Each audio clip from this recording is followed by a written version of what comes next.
ओम शांति। 6 सितंबर 2023 प्रातः मुरली। ओम शांति। बाप दादा मधुबन। मीठे बच्चे, सर्विस का शौक़ रखो, विशाल बुद्धि बन सर्विस की भिन्न भिन्न युक्तियाँ निकालो। जो बातें बिगर अर्थ हैं उन्हें करेक्ट करो। प्रश्न है, आत्मा जो अजामिल जैसी गंदी बन गई है उसको साफ करने का साधन क्या है? उत्तर है, उसे ज्ञान मान सरोवर में डुबो दो। अगर ज्ञान सागर में डूबे रहें तो आत्मा की मैल साफ हो जाएगी।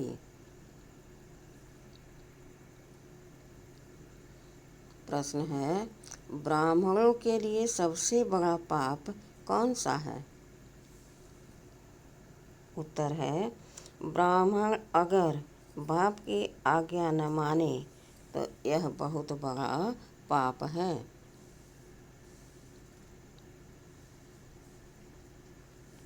बाप की पहली आज्ञा है, तुम मुझे निरंतर याद करो। लेकिन बच्चे इसमें ही फेल हो जाते हैं। फिर माया कोई न कोई विकर्म करा देती है।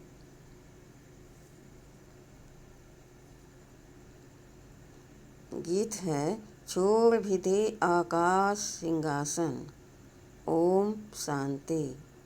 बच्चों की बुद्धि में क्या आता है? कौन आया है? बाप, टीचर, सतगुरु, माता पिता, अक्षर तो जरूर चाहिए।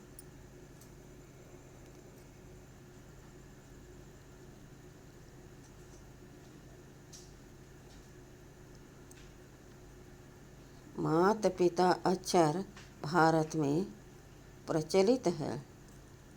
तुम माता पिता, पीछे तुम कह सकते हो बाप दादा।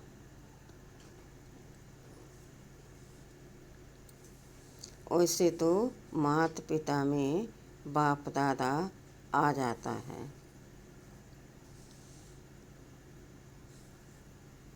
परंतु नहीं, यह समझाने का तरीका है, क्योंकि बाप है माँ भी जरूर चाहिए।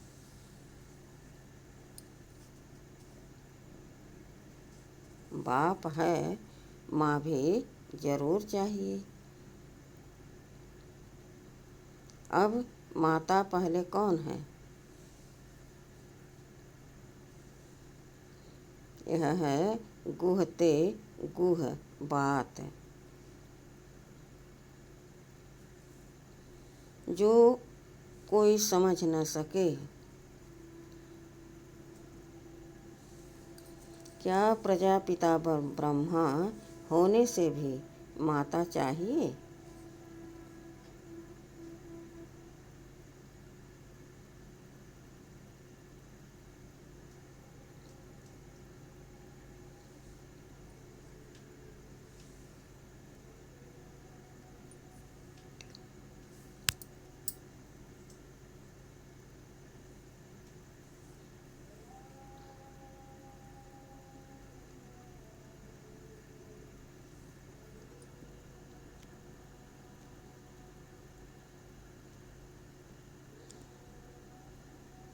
क्या प्रजापिता ब्रह्मा होने से भी माता चाहिए?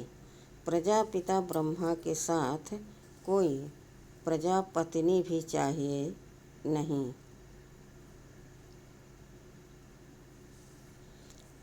प्रजापत्नी नहीं चाहिए क्योंकि यह मुख वंशावली हैं। इसलिए ब्रह्मा की पत्नी कोई हो नहीं सकती।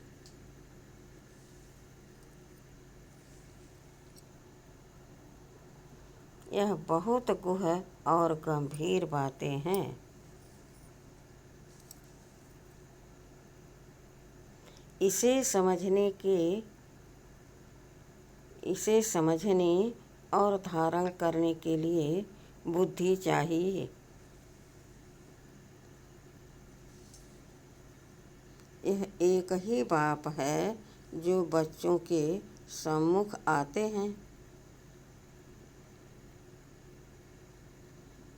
तुम तो समझते हो, माता पिता बाप दादा सम्मुख आया है।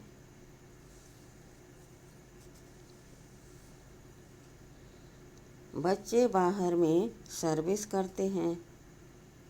सेंटर्स पर जो रहते हैं वह यह नहीं समझेंगे कि माता पिता बाप दादा सम्मुख आए हैं।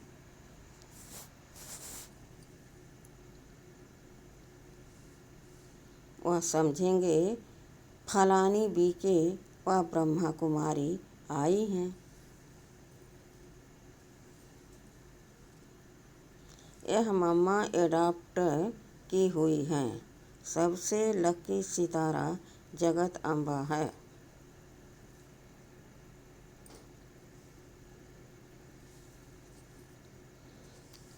संभालने के लिए मुख हैं, इसलिए इन पर कलश रहता है। और यह ब्रह्मा तो हो गई ब्रह्मपुत्र मेल के रूप में।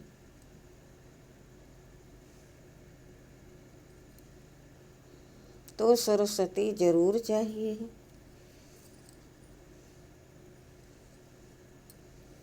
सरस्वती को ही जगत अम्बा कहा जाए।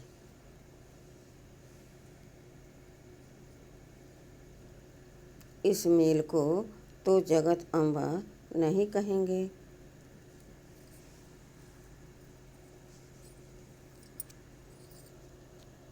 यह बड़ा अच्छा राज है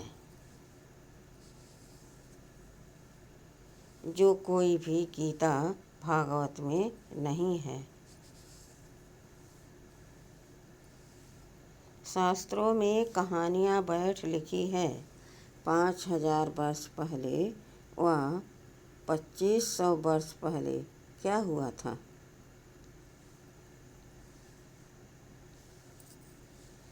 सो बैठ लिखते हैं।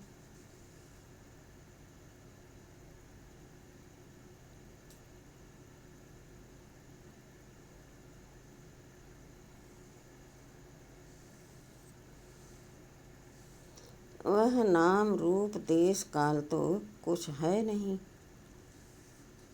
नाटक भी अनेक प्रकार के बनाते हैं। यह बाप बैठ सम्मुख अच्छी रीति समझाते हैं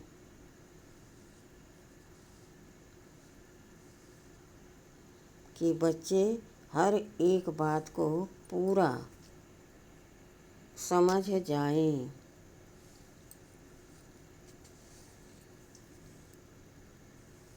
इन गीतों में भी कई बिगर अर्थ अक्षर हैं।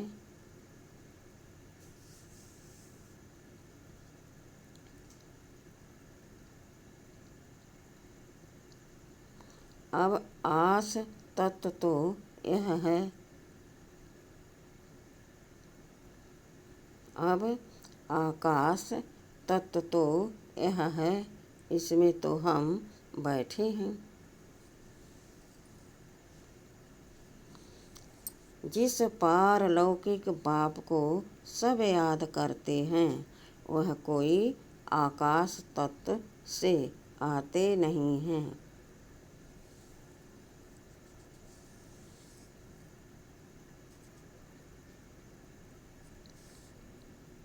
अगर श्री कृष्ण की आत्मा कहे वह तो यहाँ ही है।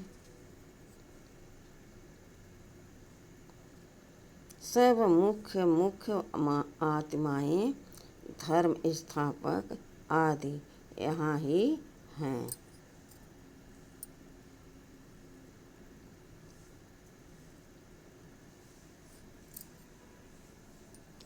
श्री कृष्ण की आत्मा भी 84वें जन्म में यहाँ ही है।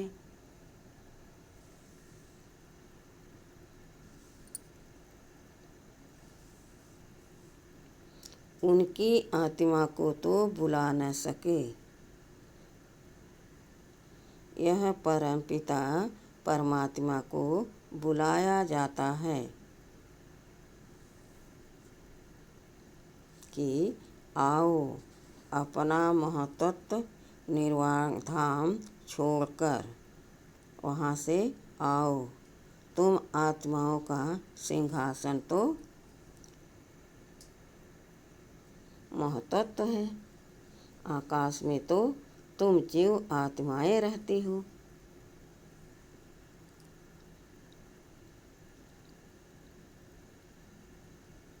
यह मांडवा है। यह मांडवा है खेल चलने का। जब गीत सुनते हो दिल में आपे ही करेक्ट करते जाओ।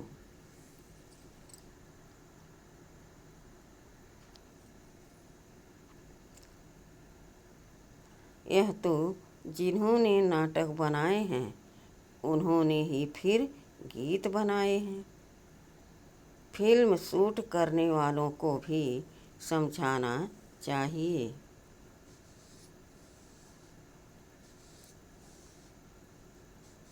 इसमें बड़ी विशाल बुद्धि चाहिए।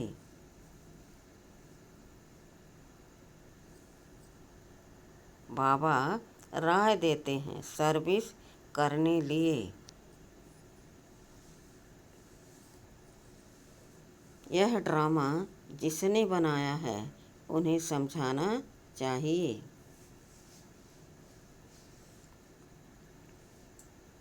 उनसे मिलना चाहिए। इतनी समझ चाहिए। बाप तो डायरेक्शन देंगे। बाप को तो जाकर नहीं पूछना है। बाप तुम बच्चों को डायरेक्शन देंगे।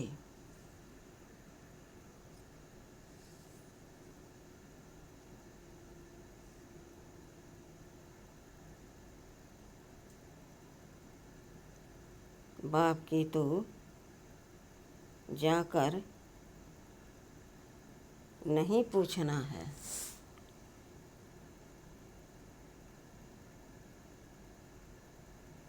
बाप तुम बच्चों को डायरेक्शन देंगे, ऐसे ऐसे करो।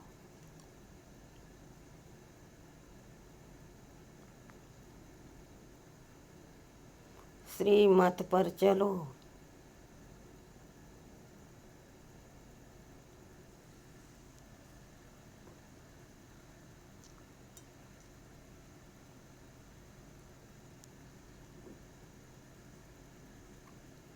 गीत है। गीत वास्तव में धरती यह भारत खंड है। भारत में ही उनका आना होता है। भारत ही उनका बर्थ प्लेस है। सभी उस निराकार फादर को ही बुलाते हैं। श्री कृष्ण तो सबका फादर नहीं है।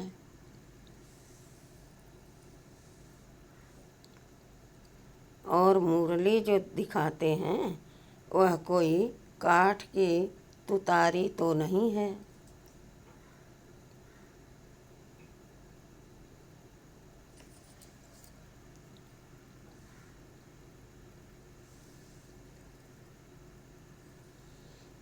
जो श्री कृष्ण के हाथ में देते हैं मुरली तो वास्तव में ज्ञान की है।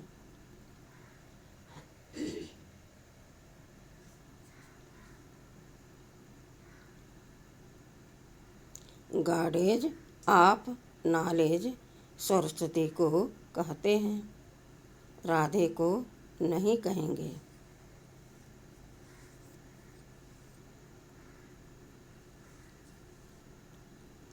श्री कृष्ण को भी नहीं कहेंगे। यह तो जोड़ी है।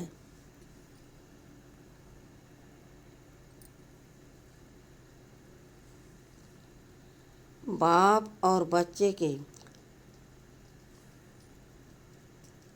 सरस्वती को कहा जाता है गॉडेज ऑफ नॉलेज। तो जरूर प्रजापिता ब्रह्मा ब्रह्मपुत्र भी गॉड ऑफ नॉलेज होना चाहिए।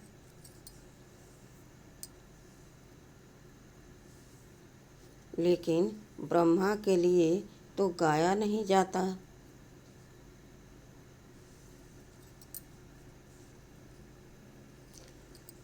गॉड इज नॉलेजफुल कहा जाता है।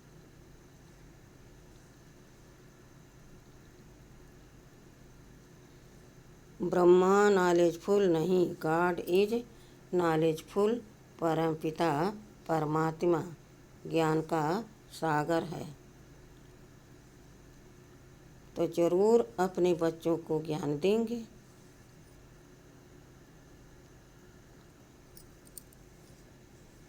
पहले पहले इनमें प्रवेश कर इन द्वारा दूसरों को देते हैं।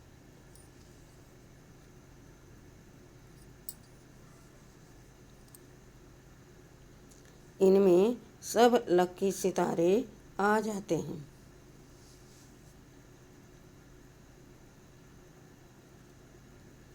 ज्ञान सूर्य फिर ज्ञान चंद्रमा, यह ब्रह्मा हुए।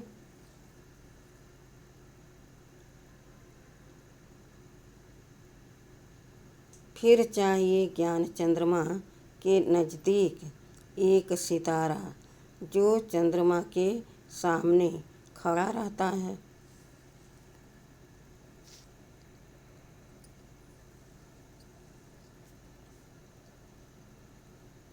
वह बहुत तीखा होता है। उनको ज्ञान लकी सितारा कहेंगे। उनका नाम सरस्वती रखा हुआ है।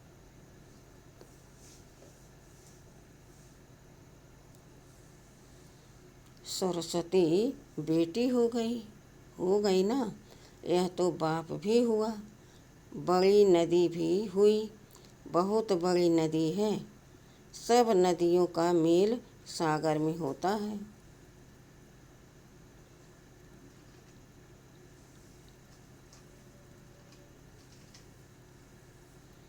सागर और नदियों का मेला होता है। सरस्वती भी सागर में मिलती हैं।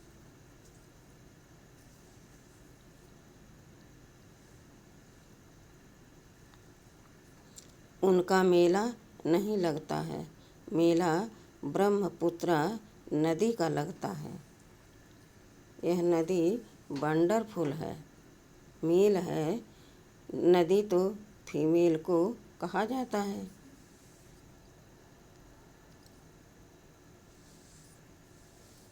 यह गुह राज बहुत समझने लायक है।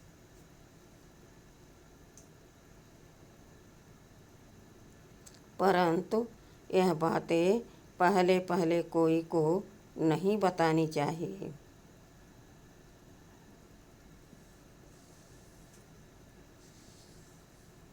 पहले तो लौकिक माता पिता पारलौकिक माता पिता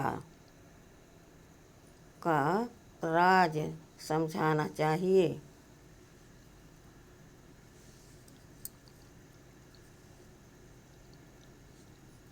लौकिक माता पिता से अल्पकाल क्षणभंगुर सुख का वर्षा मिलता आया है।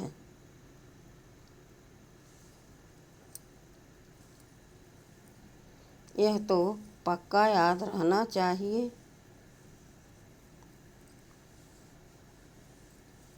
दूसरा कोई दो बाप का राज समझा न सके। वह तो जानते ही नहीं। गाते हैं तुम माता पिता, अब पिता सर्वव्यापी है तो माता कहाँ गई।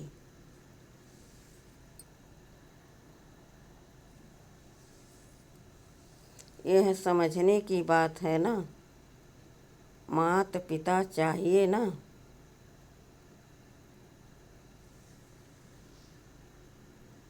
माता पिता कहा जाता है निराकार को।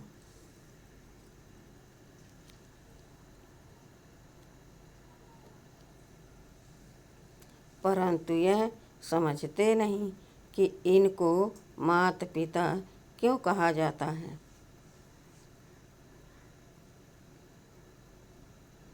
वह तो गॉड फादर है। फिर कहते हैं एडम और ईव। एडम ही ईव है, यह नहीं समझते।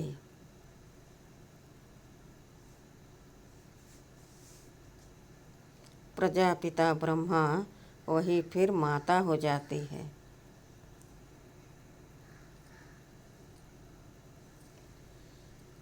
एडम और ईव अथवा आदमी आदम बीबी कहते हैं,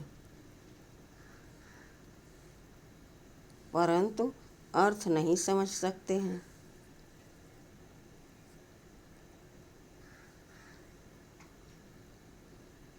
बच्चे समझ सकते हैं। आदम बीबी वास्तव में यह है बीबी सो आदम है। इनको बीबी आदम दोनों कह देते हैं।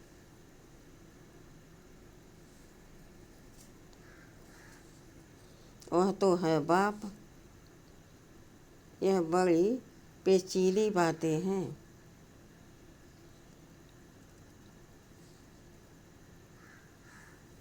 भारत में गाते भी हैं, तुम मात पिता।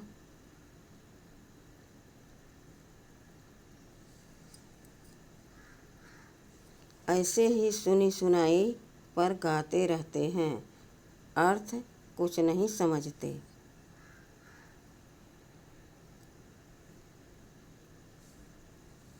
सतयुग को बहुत दूर ले गए हैं।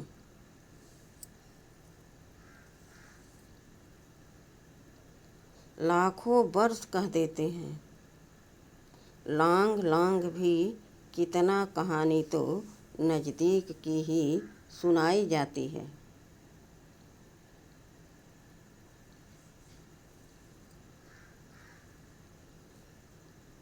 तुम समझा सकते हो लांग लांग युगो यानी 5000 वर्ष पहले इस भारत में देवी देवताओं का राज्य था।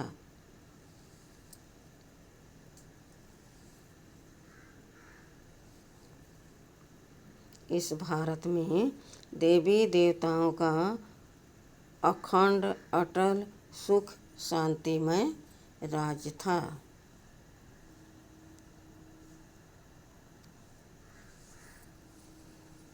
और कोई राज नहीं था। यह अक्षर कोई विद्वान आचार्य कह नहीं सकते।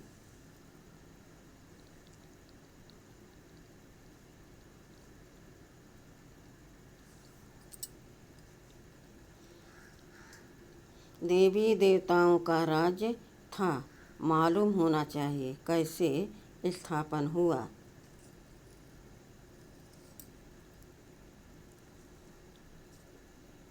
यह लक्ष्मी नारायण कैसे बने, कैसे उन्हों की राजाई स्थापन हुई। उनके पहले तो कलयुग था, बरोबर कलयुग का अंत अब है।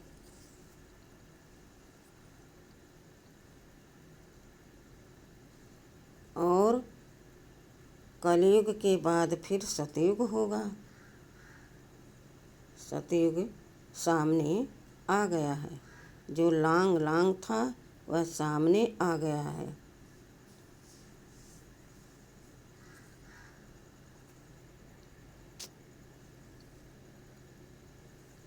चौरासी जन्म लेते लेते अब कलयुग का अंत आकर हुआ है। अभी तुमको कहेंगे 5000 वर्ष पहले इन लक्ष्मी नारायण का सतयुग में राज्य था।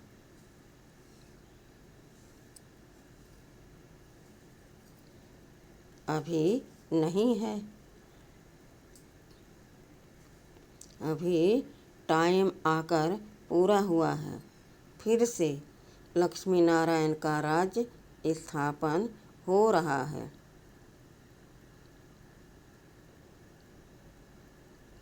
यह तुम्हारी बुद्धि में है, जिसके लिए तुम पुरुषार्थ कर रहे हो।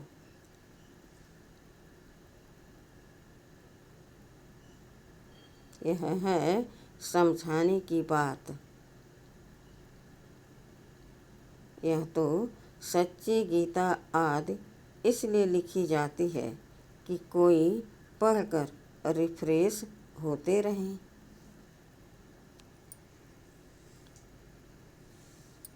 यह जानते हैं जो लिखा जाता है वह फिर प्रायः लोप हो जाएगा। यह सच्ची गीता भी नहीं रहेगी। जो तुम लिखते हो वह सच्चा ज्ञान प्रायः लोप हो जाना है। और साथ साथ शास्त्र भी सब प्रायः लोप हो जाएंगे। सतयुग त्रेता में शास्त्र होते नहीं। फिर कल्प पहले जैसे द्वापर से बने थे वैसे बनने लग पड़ेंगे।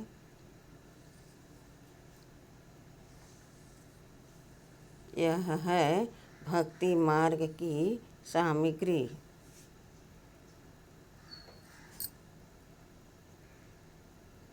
रचना की सामग्री बहुत बड़ी है।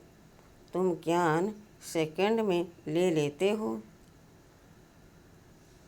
सारी रचना के आदि मध्य अंत को तुम जानते हो।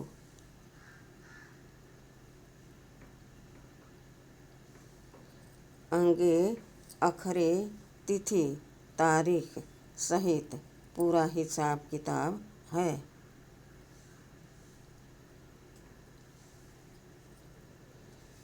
84 जन्म सब नहीं लेते हैं। कोई 70 लेते, कोई 60 लेते, कोई 2 भी लेते हैं। वह सारा मिनिमम और मैक्सिमम का हिसाब है।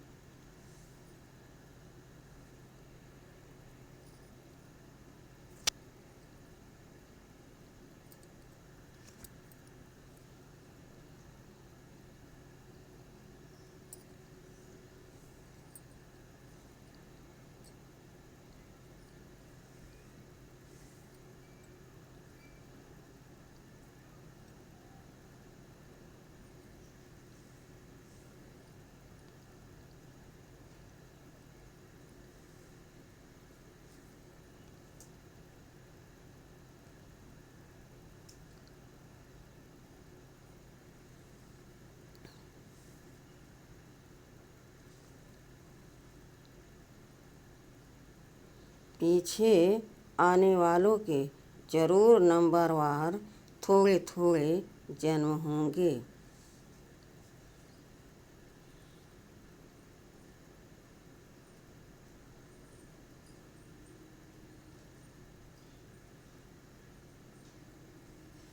उसका फिर विस्तार करना फालतू हो जाता है। तुम बच्चे नट सेल में समझ सकते हो। 84 लाख जन्म तो है नहीं। 84 जन्म भी हर एक नहीं ले सकते हैं। ऐसे ही सिर्फ कह देते हैं 84 का चक्र है। 84 लाख जन्मों का चक्र नहीं गाया जाता।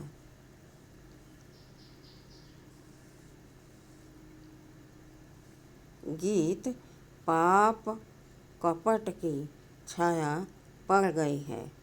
अब रावण का राज्य है ना। आत्मा पर मैल की छाया पढ़ते पढ़ते अब बिल्कुल ही अजामिल हो गए हैं।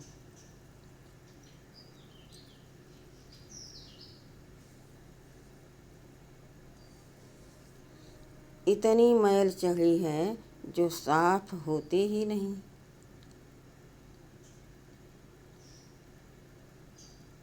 उस मैल को निकालने लिए फिर गाया हुआ है ज्ञान मान सरोवर, उसमें डूबा रहे।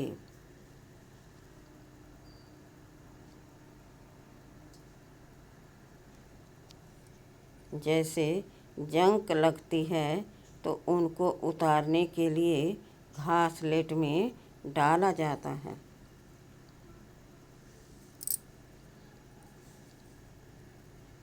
यह भी जंक लगी है, इसलिए ज्ञान सागर में डूबे रहो।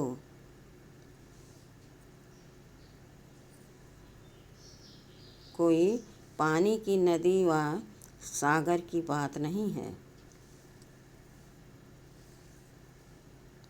ज्ञान सागर जो ज्ञान देते हैं उस नॉलेज में तत्पर रहना है।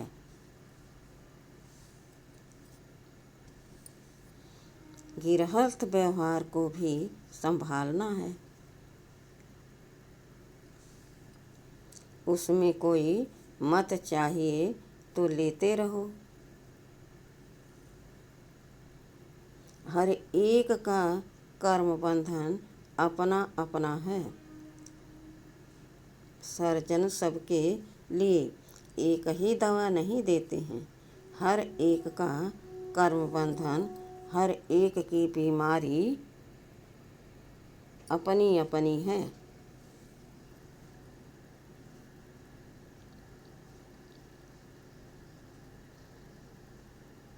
यह 5 विकारों की बीमारी महाभारी है। इस बीमारी को कोई जानते ही नहीं है।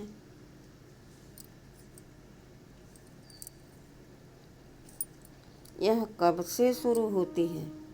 आत्मा को बीमारी लगने से शरीर को भी बीमारी लग जाती है।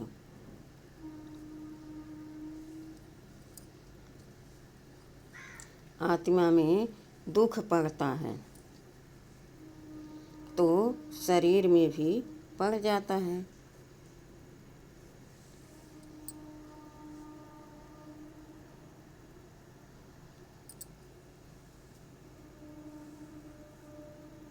यह बातें शास्त्रों में नहीं है, वह तो भक्ति मार्ग की भक्ति कांड है।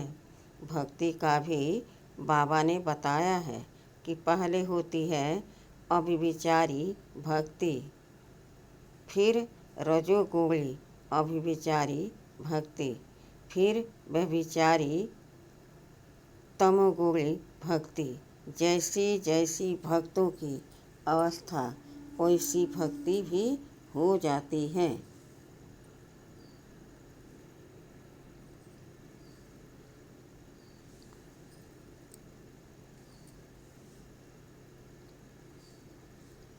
ज्ञान भी ऐसे उतरता है। पहले 16 कला, फिर 14 कला, फिर 12 कला प्रारब्ध जो बनती है वह फिर उतरती जाती है। तुम बच्चे जानते हो यह कमाई है।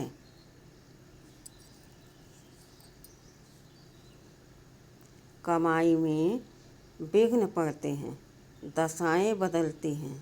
पूछते हैं हमारे ऊपर कौन सी दशा बैठी हुई है?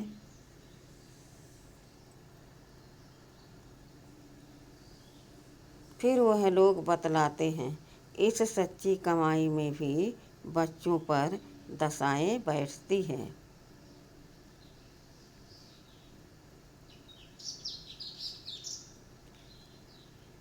कोई पर राहु की दशा बैठती है, काला मुंह कर लेते हैं। बृहस्पति की दशा थी, फिर माया ने थप्पड़ लगाया तो राहु की दशा बैठ गई। काम में गिरा और फट से राहु का ग्रहण लगा, ताला बंद हो जाता है।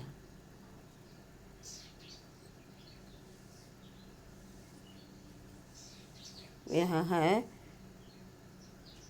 गुप्त कड़ी सजा। वह फिर कभी कह नहीं सकेंगे कि भगवानवाच काम महाशत्रु है।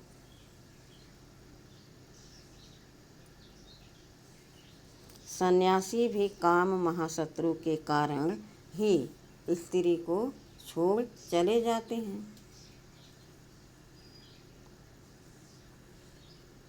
यह भी निवृत्ति मार्ग की पवित्रता भारतवासियों के लिए अच्छी है।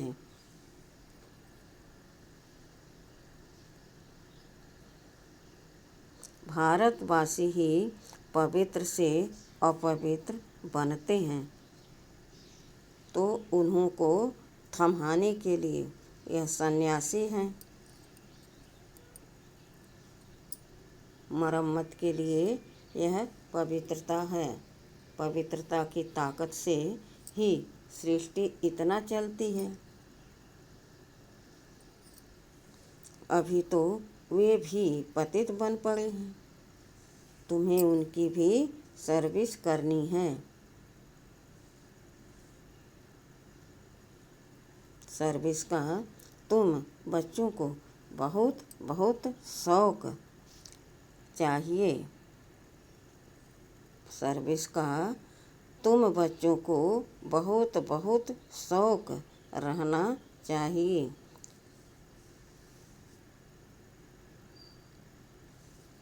बेकायदे कोई भी चलन नहीं चलनी है। फल पुरुषार्थी हो, संपूर्ण तो कोई नहीं बना है।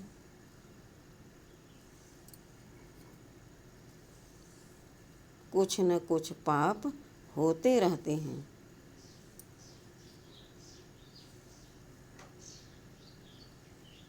बाप की आज्ञा न माना, यह भी बड़ा पाप है। बाप का फरमान है, निरंतर मुझे याद करो। जानता हूँ कि कर नहीं सकेंगे, परंतु तुम पूरा पुरुषार्थ ही नहीं करते हो। जो करेंगे वह अच्छा पद पाएंगे।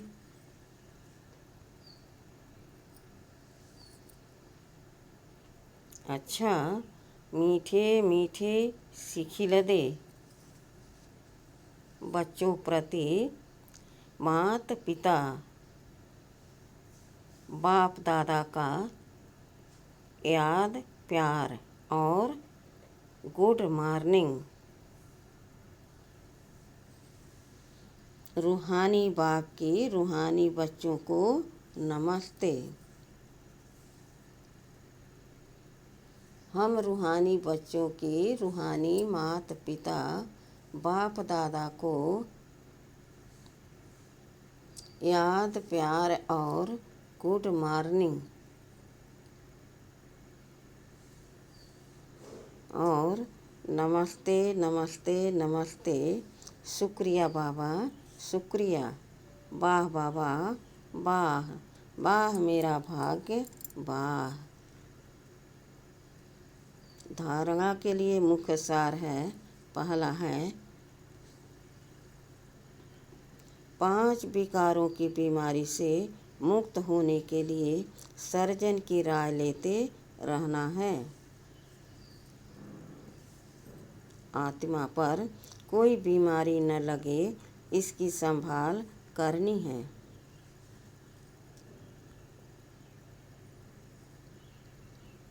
दूसरा है सच्ची कमाई करनी और करानी है। कोई भी बेकायदे चलन नहीं चलनी है।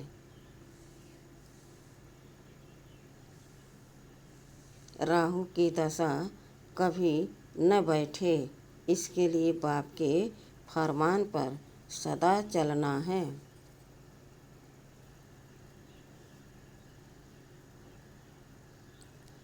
वरदान है याद और सेवा द्वारा सब चक्करों को समाप्त कर समा पर फिदा होने वाले सच्चे परवाने भव।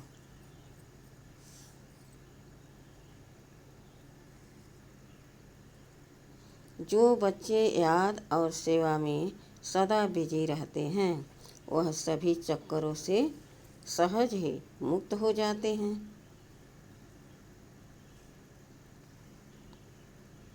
कोई भी चक्र रहा हुआ होगा तो चक्कर ही लगाते रहेंगे।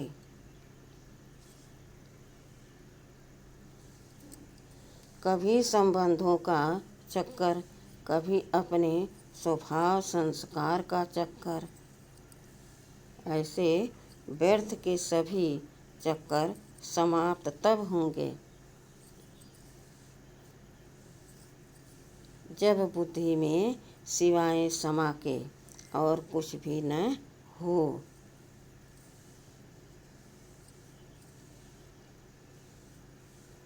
समा पर फिदा होने वाले समा के समान बन जाते हैं। ऐसे फिदा होने वाले अर्थात समा जाने वाले ही सच्चे परवाने हैं।